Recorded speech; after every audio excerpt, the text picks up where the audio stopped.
Surah 28, Al-Qasas, the narration. In the name of Allah, the most merciful, the most compassionate. Ta-Sin Mim. These are the verses of the clear book. We recount to you with truth some parts of the story of Moses and Pharaoh for the benefit of those who believe. Indeed, Pharaoh transgressed in the land and divided its people into sections. One group of them he humiliated and slew their sons and spared their daughters. Truly, he was among the mischief makers. We wanted to bestow favor on those who were oppressed in the land. We wanted to make them leaders and heirs, and grant them power in the land, and make Pharaoh and Haman and their hosts see what they had feared. We suggested to the mother of Moses, "Suckle your child, but when you fear for his life, cast him into the river, and be not fearful nor grieve, for we shall restore him to you, and make him one of the messengers."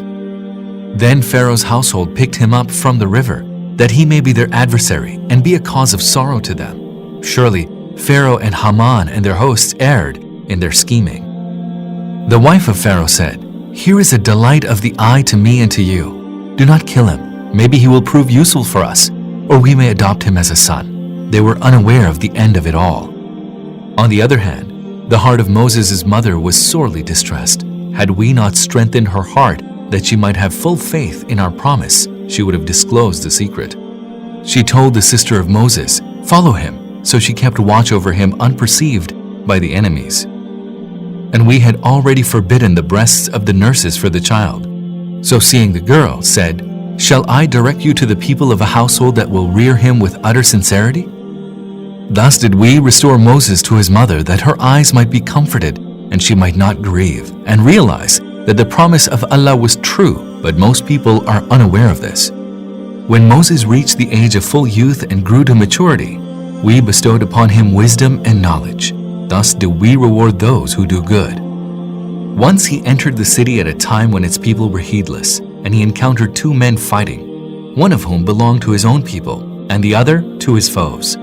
Now the man belonging to Moses' own people cried out to him for help against the man from the foes, and Moses struck him with his fist and finished him. Moses said, "This is an act of Satan. Surely he is an enemy who openly misleads." Then he prayed, "My Lord, I have indeed inflicted wrong on myself, so do forgive me." Wherefore Allah forgave him, for he is ever forgiving, most merciful. Thereupon Moses vowed, "My Lord, because of the favor that you have done me, I shall never support the guilty." The next morning he proceeded to the city in fear and looking around as one apprehensive of danger, when all of a sudden the man who had sought his help the day before again called out to him for his help. Moses said to him, "Clearly, you are a very misguided fellow." And when Moses decided to lay his violent hands on the man belonging to the enemy, he cried out, "Moses, do you intend to kill me as you killed a person yesterday? You simply want to live in the land as a tyrant and do not wish to set things right." Then a man came running from the farther end of the city and said, "O Moses, the nobles are deliberating about you, that they may put you to death. So do be gone. I am one of your well-wishers." Soon after hearing this, Moses departed in a state of fear, looking around as one in apprehension, and prayed, "My Lord, deliver me from these unjust people." When, after his departure from Egypt, Moses headed towards Midian, he said, "I hope my Lord will show me the right path." When he arrived at the spring of Midian, he found there a crowd of people watering their flocks, and he found apart from them two women holding their flocks back. He asked the women, "What is it that troubles you?" They said, "We cannot water our flocks until the shepherds take their flocks away, and our father is a very old man." On hearing this, Moses watered their flocks for them, and then returned in a shaded place, and said, "My Lord, I am truly in great need of any good that you might send down to me." Soon thereafter one of the two women came to him, walking bashfully, and said, "My father invites you, that he may reward you for your having watered our flocks for us." When Moses came to him and narrated to him the whole of his story, he said, "Have no fear, you are now safe from the iniquitous people." One of the two women said, "Father, employ this man in your service. The best whom you might employ is he who is strong and trustworthy." Her father said to Moses, "I want to marry one of these two daughters of mine to you if you serve me for 8 years. But if you complete 10 years, that will be of your own accord, but not an obligation. I do not intend to treat you harshly. If Allah wills, you will find me an upright man." Moses replied, "So that is agreed between me and you. Whichever of the two terms I fulfill, I trust that I shall not be wronged. Allah is a witness over the covenant we are committing ourselves to." When Moses had fulfilled the term and was journeying with his family, he perceived a fire in the direction of the Mount Sinai. He said to his family, "Wait here, I have observed a fire. Maybe I will bring to you some news or a brand of fire from there that you may warm yourselves." But when he came to the fire, a cry was heard from the right bank of the valley, from a tree in the hallowed ground. "O Moses, verily I am Allah, the Lord of all creatures of the universe." He received the command, "Throw away your rod." But when he saw the rod writhing as though it were a serpent, he turned back in retreat and did not even look behind. He was told, "O Moses, go ahead and have no fear. You are perfectly secure. Put your hand into your bosom, and it will come out shining without any blemish, and draw your hand close to your body to still your fear. Those are the two clear signs from your Lord for Pharaoh and his chiefs, for truly they are a disobedient people." Moses said, "My Lord, I have killed one person from among them, and I fear that they will kill me. My brother Aaron is more eloquent in speech than I, so send him with me as a helper to confirm my truthfulness, for I fear that they will reject me as a liar." He said, "We will certainly strengthen you through your brother, and will invest both of you with such power that they shall not be able to hurt you. With the help of our signs, the two of you and your followers will prevail."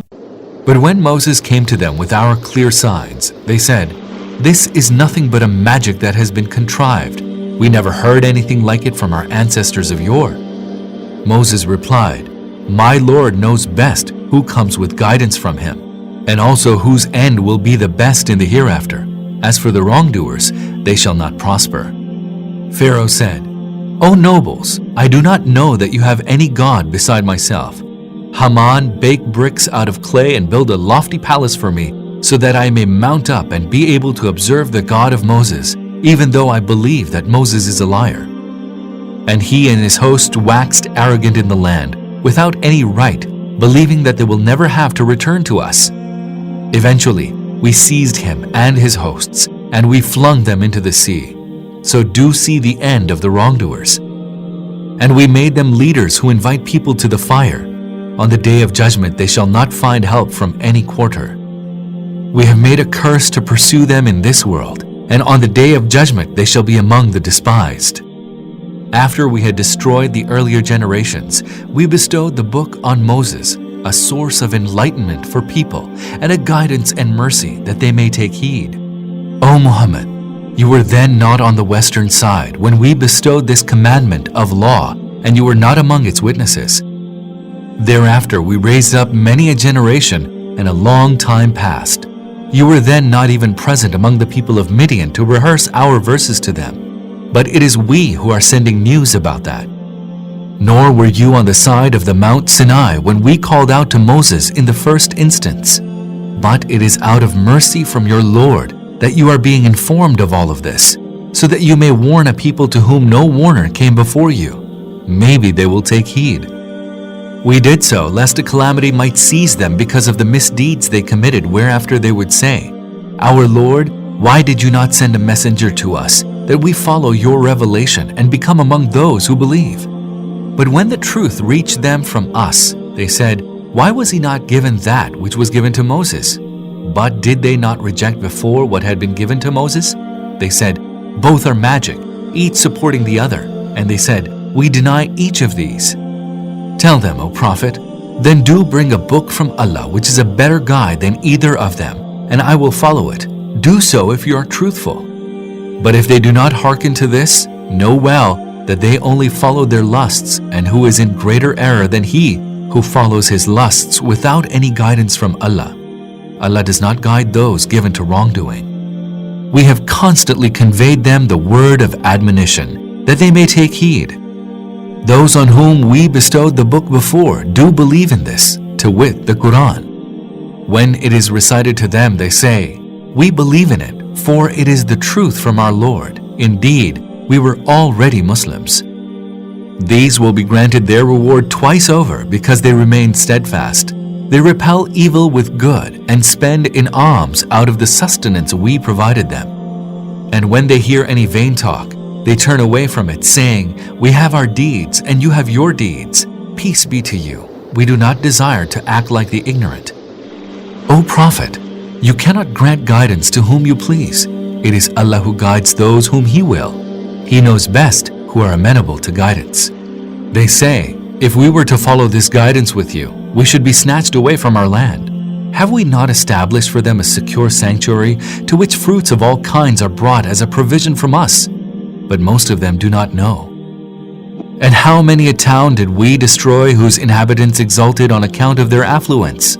These are their dwellings in which very few dwelt after them. Eventually, it is we who inherited them. Your Lord would not destroy a town until He had sent to its center a messenger who would recite to them our verses, nor would we destroy any town unless its inhabitants were iniquitous.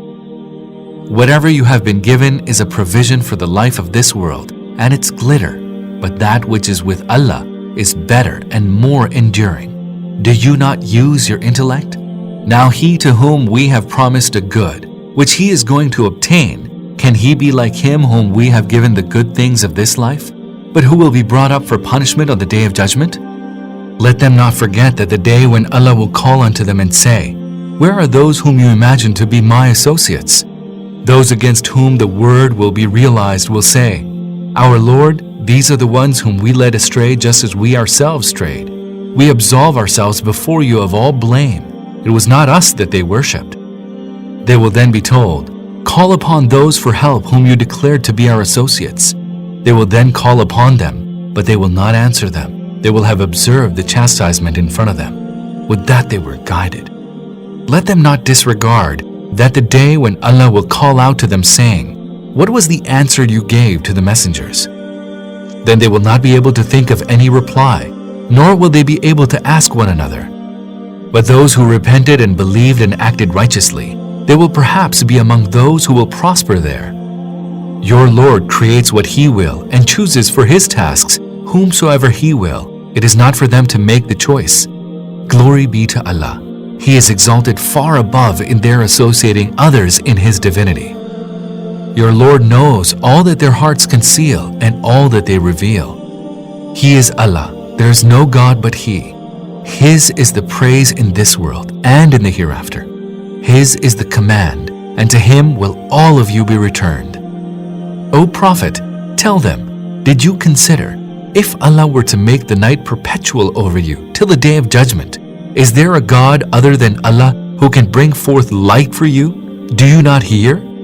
Say, did you consider, if Allah were to make the day become perpetual over you till the day of judgment, is there a God other than Allah who can bring in night for you, that you may repose in it? Will you not see?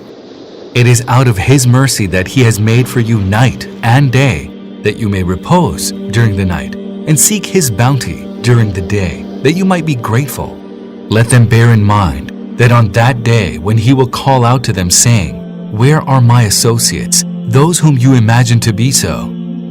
And from each people we shall draw a witness, and shall say to them, "Do produce your evidence now." Then they shall know that the truth is with Allah alone, and the lies which they had invented will forsake them. To be sure, Korah, was one of Moses' people. Then he transgressed against them. We had bestowed on him such treasure that their very keys would have been raised with difficulty by a whole group of strong people. Once when his people said to him, "Do not exult, for Allah does not love those who exult in their riches. Seek by means of the wealth that Allah has granted you the abode of the hereafter, but forget not your share in this world, and do good as Allah has been good to you, and do not strive to create mischief in the land, for Allah loves not those who create mischief." He replied, "All this has been given to me on account of a certain knowledge that I have." Did he not know that Allah had destroyed before him those who were stronger in might than he, and were more numerous in multitude? The wicked are not asked about their acts of sin. Once Korah went forth among his people in full glitter. Those seeking the life of this world said, Would that we had the like of what Korah has. He truly has a great fortune. But those endowed with true knowledge said, Woe to you! The reward of Allah is best for those who believe and act righteously. But none except those who are patient shall attain to this. At last we caused the earth to swallow him and his house. Thereafter there was no group of people that could come to his aid against Allah, nor was he able to come to his own aid. And those who had envied his position the day before began to say on the morrow, Alas, we had forgotten that it is Allah who increases the provision of those of his servants whom he will, and grants in sparing measure to those whom he will. But for Allah's favor upon us, he could have made us to be swallowed too. Alas, we had forgotten that the unbelievers do not prosper. As for the abode of the hereafter, we shall assign it exclusively for those who do not seek glory on earth, nor want to cause mischief. The God-fearing shall have the best end. He who shall bring a good deed shall be rewarded with what is better, but those who bring evil deeds shall not be requited more than their deeds. O Prophet, surely he who has ordained the Qur'an on you will bring you to the best end. Say to them, My Lord knows best who has brought true guidance and who is in clear error.